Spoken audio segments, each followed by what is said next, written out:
العالمین والعاقبۃ للمتقین والصلاة والسلام علی اشرف الانبیاء والمرسلین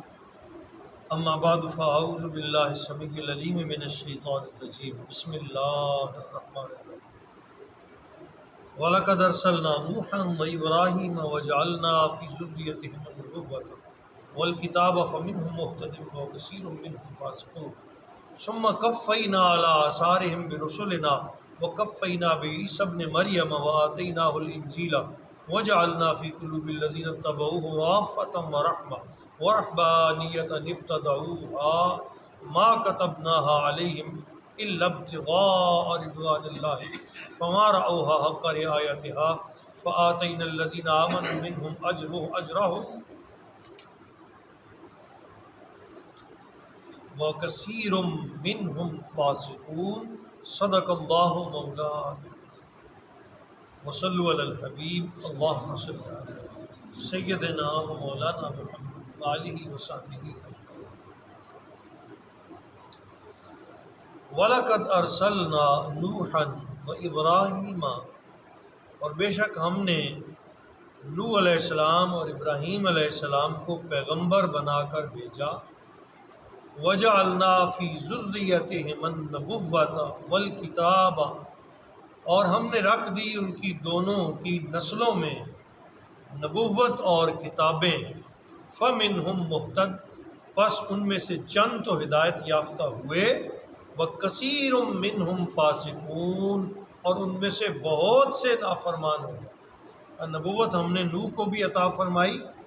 ابراہیم کو بھی، اور ان کی نسلوں میں نبوت جاری فرمائی، ان کی نسلوں میں رسالت جاری فرمائی، ان کی نسلوں میں ہم نے اپنی کتابیں نازل فرمائیں۔ اللہ کریم فرماتے ہیں بہت تھوڑے تھے جنہوں نے ان نبیوں کی بات کو مانا، اکثریت نافرمان ہو۔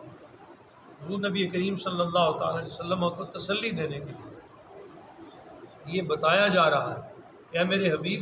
پچھلے انبیاء کرام کے ساتھ بھی یہی ہوتا ہوا آیا ہے، بہت تھوڑے لوگوں نے ان کی بات مانی ہے، بہت تھوڑے لوگوں نے ان کا کلمہ پڑھا ہے، اکثریت نے ان کے ساتھ نافرمانی والا سلوک کیا۔ ثم قفینا علی آثارہم برسلنا پھر ہم نے بھیجے ان کے پیچھے انہی کی راہ پر کئی رسول، وقفینا بعیسی ابن مریم اور انہی کے پیچھے تشریف لائے عیسیٰ ابن مریم، وآتیناہ الانجیل اور ہم نے انہیں انجیل جیسی کتاب عطا فرمائی، وجعلنا فی قلوب الذین اتبعوہ رأفۃ ورحمۃ اور ہم نے رکھ دی ان لوگوں کے دلوں میں جنہوں نے عیسیٰ علیہ السلام کو مانا، ان کی تابعداری کی، رأفۃ شفقت ورحمہ اور رحمت، ہم نے ان ماننے والوں کے دلوں میں بھی شفقت اور رحمت ڈال دی جنہوں نے عیسیٰ کو قبول کیا، جنہوں نے عیسیٰ کی کتاب کو قبول کیا، ان کی اتباع اور پیروی کی، وہ شفقت کے پیکر ہوئے، وہ رحمت کے پیکر ہوئے، اللہ نے انہیں دین عطا فرمایا۔ ورہبانیہ اور رہبانیت کو نبتدعوہا انہوں نے خود اختیار کر لیا، ماننے والوں کو، ما کتبناہا علیہم ہم نے انہیں اس کا مکلف نہیں کیا تھا، ہم نے ان پر رہبانیت فرض نہیں کی تھی، الا ابتغاء رضوان اللہ پس انہوں نے رضائے الہی کے حصول کے لیے یہ راستہ اختیار کیا، فما رعوہا حق رعایتہا لیکن وہ اس کے نبھانے کا حق ادا نہ کر سکے۔ فآتینا الذین آمنوا منہم اجرہم تو پس جو ان میں سے ایمان لائے ہم نے ان کی حسن نیت کی وجہ سے انہیں ان کا اجر عطا فرمایا، وکثیر منہم فاسقون ان میں سے بھی اکثر نافرمان ہوتے۔ اب یہ جو آیت طیبہ ہے اس میں ایک بہت بڑے واقعے کی طرف اشارہ کیا گیا۔ حضرت عیسیٰ علیہ السلام جب آپ کے خلاف آپ کی قوم نے آپ کو سولی دینے کے لیے پورا پلان ترتیب دے لیا، اللہ تعالیٰ کی حکمت تھی، رب کریم نے آپ کے خادم کو آپ کی شکل دے دی اور آپ کو آسمان پہ اٹھا لیا۔ جب وہ سارے حجرے پر آ کے دعویٰ بولتے ہیں تو اندر خادم عیسیٰ علیہ السلام کی شکل میں ملتا ہے، وہ اسے سولی دے دیتے ہیں، اور آج تک ذریت عیسیٰ وہ جو نہ ماننے والے تھے وہ اسی خوش فہمی میں ہیں کہ ہم نے عیسیٰ کو سولی دے دیا، اور تصلیب ان کا نشان ہے۔ سولی، کہ ہمارے نبی سولی دے دیے گئے تھے، جبکہ قرآن عظیم نے پھر آ کے پوری بات کو کھول دیا، بتایا کہ عیسیٰ علیہ السلام کو ہم نے آسمان پر اٹھا لیا، اپنے نبی کو محفوظ رکھا، اور ان کے ساتھ ان کی دعا پر وعدہ فرمایا کہ ہم تمہیں امت محمدی میں پھر نازل فرمائیں گے، پھر تشریف لائیں گے۔ اب جب آپ کو رفع آسمانی ہو گئی اور بظاہر انہوں نے سولی دے دیا، تو جو عیسیٰ علیہ السلام کے ماننے والے تھے، فالورز تھے، واقعی نبی کی امت تھے، ان کا جھگڑا، ان کی جنگ شروع ہو گئی مخالفین کے ساتھ۔ وہ تگڑے تھے، ایک ایک کر کے وہ شہید ہونے لگے، حتیٰ کہ ان کی تعداد بہت کم رہ گئی۔ تو جب وہ ماننے والے تھوڑے رہ گئے نا، تو یہ اشارہ ان کی طرف ہے کہ انہوں نے یہ فیصلہ کیا کہ اگر ہم لڑتے رہے تو ہم تعداد میں تھوڑے ہیں، سارے مارے جائیں گے، اس سے بہتر ہے کہ ہم تتر بتر ہو جائیں، نکل جائیں، گوشہ نشینی اختیار کر لیں۔ اور اس گوشہ نشینی کو انہوں نے یوں اپنے اوپر نافذ کیا کہ انہوں نے بال بچے بھائی سب چھوڑ دیے، شہر چھوڑ دیے، گھر چھوڑ دیے، رہبانیت اختیار کر لی، اور جا کے پہاڑوں میں چھپ گئے اور وہیں اپنی زندگی بسر کر دی، اور اپنے اوپر حرام کر لیا کہ وہ اپنی بیوی کے قریب نہیں جائیں گے، کسی عورت کو نہیں دیکھیں گے، کسی عورت کو اپنے حجرے میں داخل نہیں ہونے دیں گے، نہ کھائیں گے تو ضرورت کا، پئیں گے تو ضرورت کا، پہنیں گے تو ضرورت کا، بالکل تارک دنیا ہو گئے، یعنی دنیاوی معاملات کو ٹوٹلی بین کر دیا، علاقہ ہی چھوڑ دیا، چھپے رہے۔ ان میں سے کچھ حالات سے مجبور ہو کے پھر نافرمان ہوئے،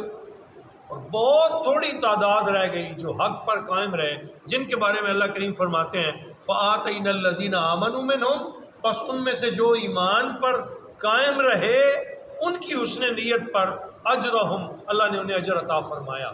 کہ انہوں نے میری خاطر سب کچھ چھوڑا ہے۔ لیکن اس طریقے کو اللہ فرماتا ہے ہم نے فرض نہیں کیا،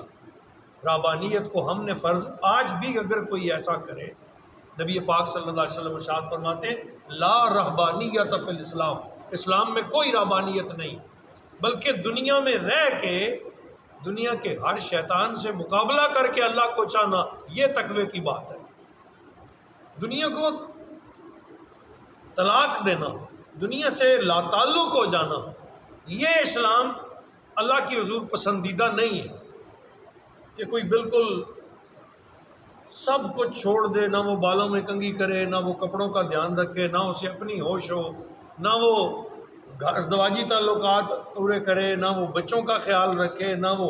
گھر بار کاروبار کی طرف دیکھے، اور اپنے آپ کو پہاڑوں میں پھینک دے۔ اللہ کے رحم و کرم پر اللہ فرماتا ہے میں نے انسانوں کو اس لیے پیدا نہیں کیا،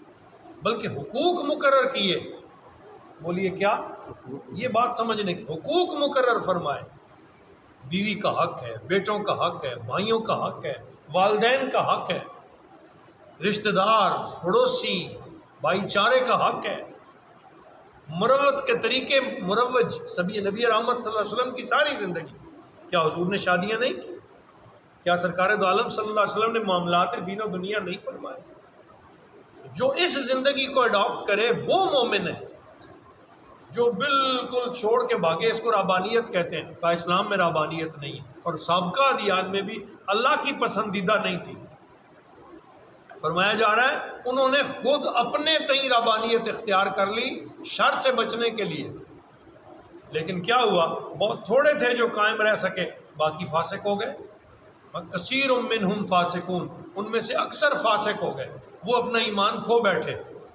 باقی نہ رکھ سکے اپنے آپ کو اپنے اس مجاہدے پر۔ تو یہ مجاہدہ تو بہت سو کو تباہ کر دیتا ہے۔ اسلام میں ایسا اعتکاف اس کی اجازت نہیں ہے، اسے اعتکاف کہہ لیں، اسے آپ تخلیہ کہہ لیں، جس میں انسان ترک دنیا کر دے۔ آپ دنیا کو ساتھ رکھو اور دنیا کے ساتھ رہتے ہوئے اپنے رب کے ہو جاؤ۔ یہ جملہ سمجھنے، اپنی ذات کو اپنے رب کے حضور اس طرح پیش کرو کہ تم ایک اچھے باپ بھی ہو، تم ایک اچھے خامند بھی ہو، تم ایک اچھے مربی بھی ہو، تم ایک اچھے پڑوسی بھی ہو، تم ایک اچھے دوست بھی ہو، تم ایک اچھے بھائی بھی ہو۔ اس طرح کر کے دنیا سے جاؤ کہ جب چلے جاؤ تو لوگ تمہاری تعریف کریں کہ وہ ایک ایسا شخص تھا جو ہر ایک کے ساتھ سلوک اور اخلاق سے پیش آتا تھا۔ حضور علیہ الصلوۃ والسلام کی ذات اقدس کی جو سب سے بڑی تعریف ہے وہ یہی ہے نا کہ نبی رحمت صلی اللہ علیہ وسلم اخلاق کی عمدہ ترین مثال تھی۔ سبحان اللہ۔ خلق والا شخص، محبت والا شخص، کردار والا شخص، ایسا شخص جو کسی کو تکلیف بھی نہ دے اور ساری خلق اس سے فائدہ اٹھائے، ساری مخلوق کو اس سے فائدہ پہنچے،